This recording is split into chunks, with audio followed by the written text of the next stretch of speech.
भारताच्या सर्व झोपलेल्या जनतेला तसेच कोचिंग संचालकांना माझा नमस्कार। इंग्रजांच्या काळात शिक्षणाचा अभाव असल्यामुळे आपली जनता झोपली राहायची। आज भारतातली सर्व जनता सुशिक्षित असून सुद्धा झोपलेली आहे। जसे अगोदरची आपली अशिक्षित भारतीय जनता सरकारला या इंग्रजांना जशी भीत होती, तसेच आज आपण सुशिक्षित असून सुद्धा आपल्या सरकारला भीत आहोत। डॉक्टर बाबासाहेब आंबेडकरांनी म्हटलं होतं, वाचाल तर वाचाल। त्याच प्रेरणेतून त्यांनी एक गोष्ट आपल्याला दिली, ते म्हणजे शिक्षणाचा अधिकार। शिक्षणाचा अधिकार डॉक्टर बाबासाहेब आंबेडकरांनी आपल्याला मिळवून दिला आणि तोच अधिकार आजची सरकार लहान लहान मुलांकडून हिसकावून घेण्याचा प्रयत्न करत आहे। त्याच विरोधात नागपूर कोचिंग असोसिएशन तर्फे उद्या 15 मार्च 2024 रोजी संविधान चौक RBI स्क्वेअर नागपूर येथे जन आक्रोश आंदोलन होणार आहे।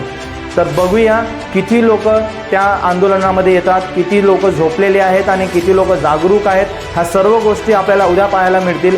जर तुम्ही जागरूक आहात आणि जर तुम्ही तुमच्या मुलांचं शिक्षण वाचवण्याचा प्रयत्न करायचा विचार करत आहात, तर उद्या ठीक 11 वाजता तुम्ही संविधान चौक नागपूरमध्ये हजर राहावे। तर मला पण बघायचं आहे की किती अशी जनता आहे भारताची, या किती अशी जनता आहे आपल्या महाराष्ट्राची, जी या सरकारच्या कोचिंग गाईडलाईनच्या विरोधामध्ये त्या जन आक्रोश आंदोलनामध्ये सामील होत आहे। सर्व कोचिंग संचालकांना माझं निवेदन आहे की तुम्हाला जर तुमची कोचिंग जिवंत ठेवायची असेल आणि आपापल्या एरियामध्ये आपापल्या परिसरामध्ये विद्यार्थ्यांना चांगलं शिक्षण देण्याचा प्रयत्न करायचा असेल, तर तुम्ही उद्या या मोर्चाला या। मी पुन्हा सांगू इच्छितो, उद्या संविधान चौक RBI स्क्वेअर नागपूर येथे ठीक 11 वाजता जर तुम्ही हजर राहिले तर आपल्याला सरकार विरोधामध्ये ह्या चळवळीच्या खूप जास्त मदत होईल आणि तुम्ही लाखोच्या संख्येने जर तिथे हजर राहिले तर सरकारच्या विरोधामध्ये, या सरकारच्या कोचिंग गाईडलाईनच्या विरोधामध्ये आम्ही स्वतःचं मत सरकारपुढे आणण्याचा प्रयत्न करू।